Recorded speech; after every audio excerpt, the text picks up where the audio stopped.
Olá, turma, sejam bem-vindos a mais uma videoaula. Hoje a gente vai dar continuidade a esse processo de surgimento dos estados nacionais na Europa moderna. Então, esse processo de centralização na Europa Ocidental, ele surge juntamente com essa questão da ideia de Estado Nacional. E essa noção, essa concepção do Estado Nacional, ela vai começar a surgir advindo, né, da crise do sistema feudal. Então, dentro do sistema feudal, a gente vai ler mais uma vez, lembra? A gente tinha essa fragmentação, né, da organização administrativa. Então, a partir do processo de surgimento dos estados nacionais, a gente vai ter ainda muitas pessoas que falavam línguas diferentes, que pertenciam a até mesmo regiões que eram um pouco mais diferentes, só que elas vão começar a passar a se identificar com a ideia de fazer parte de uma nação. Então, esse processo de as pessoas começarem a ter essa ideia de fazer parte de uma nação, ou fazer parte de um mesmo estado, né? Mesmo ainda sendo tão diferentes entre si, justamente por ter passado muito tempo vivendo em uma administração fragmentada que estava dentro dos feudos, né, como referência, esse processo ele não vai se dar da noite para o dia, né? Vai ser um processo que ele vai durar até séculos, né, se a gente pensar. Então essas pessoas elas vão passar agora a aceitar que elas faziam parte de uma nação, cuja existia uma fronteira que era uma fronteira muito maior do que a cidade na qual elas viviam, ou na província que elas nasceram, ou nas aldeias onde elas habitavam, né? Então, essa ideia de fronteira, de ter essa noção de você pertence a determinado estado e a partir desse determinado espaço já estamos aqui em outro estado.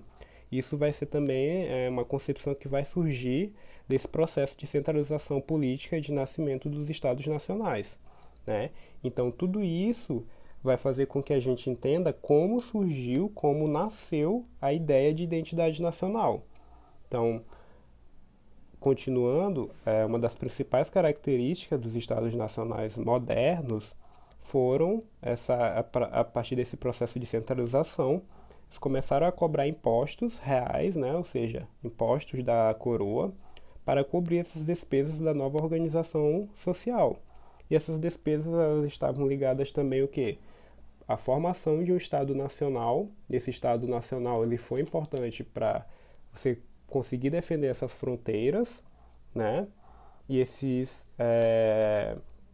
exército, que é o exército agora profissional, ele vai ser muito diferente do exército ou das pessoas que protegiam as regiões de feudos, né? Que eram mais fragmentadas. Você vai ter também a instituição de uma justiça real com alcance nacional, né, acima da justiça dos senhores feudais, porque como que era? Cada feudo tinha o seu conjunto de regras, o seu conjunto de justiça, né, a gente podia dizer assim. E quem julgava as coisas era o senhor feudal. A partir da centralização e do surgimento do Estado moderno, não, você vai se ter uma justiça que ela vai ser uma justiça real que vai cobrir, né, ela vai ser igual, vai ser igualitária por todo o território nacional.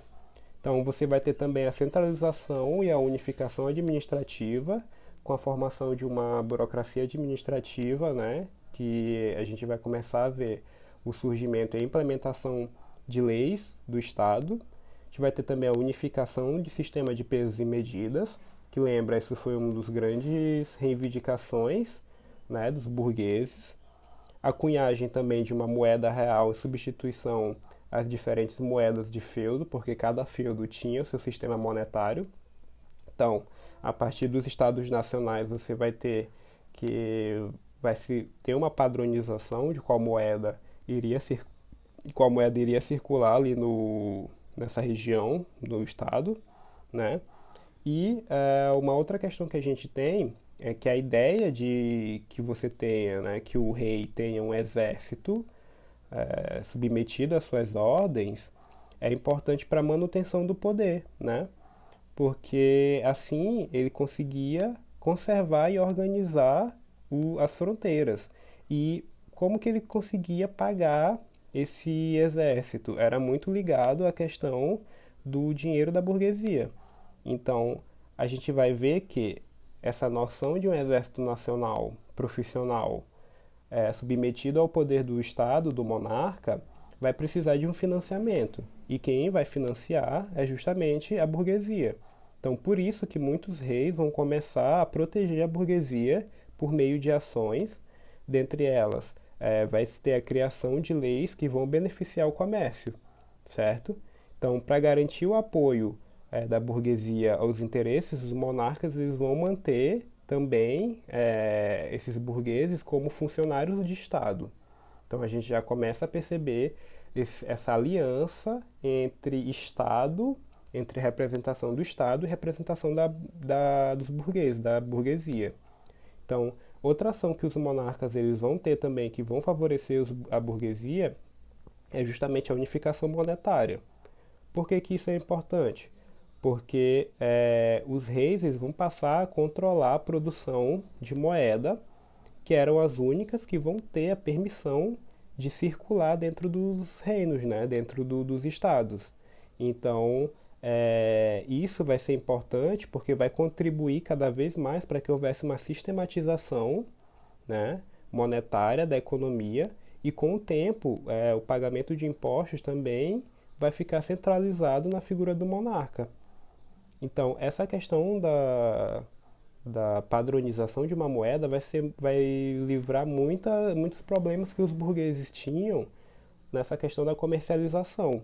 Porque se eles chegavam em determinados feudos e a moeda, por exemplo, tinha um valor diferente da moeda que eles tinham, eles iam ter que fazer uma espécie de cotação e isso muitas vezes fazia com que eles levassem prejuízos, certo? Se uma moeda fosse mais valorizada em relação à sua moeda, ia fazer com que eles, um produto poderia se tornar até mais caro para eles, né? E aí talvez não seria interessante de fazer esse processo de venda. Então, através dessa unificação monetária, vai se tornar um padrão, e aí esse padrão não vai precisar ter tanta oscilação de um feudo para outro, porque não vai se ter mais essa ideia de feudo, vai se ter agora a ideia de um Estado nacional, né? Então, sobre essa questão dos impostos, que vai ficar a maioria da população, né, que vai pagar esses impostos, mas a nobreza e a igreja também, apesar de isenção da maioria desses impostos, eles vão começar a ter que pagar algumas taxas. E aí é aí que a gente vai começar a perceber que vai ter um conflito entre o rei, entre o monarca e os papas, né? Então a gente vai começar a perceber que esse processo de surgimento dos estados nacionais vai estar ligado muito a uma aliança com a burguesia, que lembra essa nova classe social que está se instalando, está ganhando prestígio, está cada vez se tornando mais importante na sociedade, e em contrapartida, os nobres e os papas, apesar de serem isentos de muitos impostos, eles vão ter que ser obrigados a pagar alguns outros impostos, e isso vai começar a criar alguns conflitos, né? Então, a partir da próxima aula, a gente vai começar a ver cada estado nacional, cada especificidade de cada estado nacional, levando em consideração aquilo que eu falei para vocês sobre o que é essa Europa Ocidental.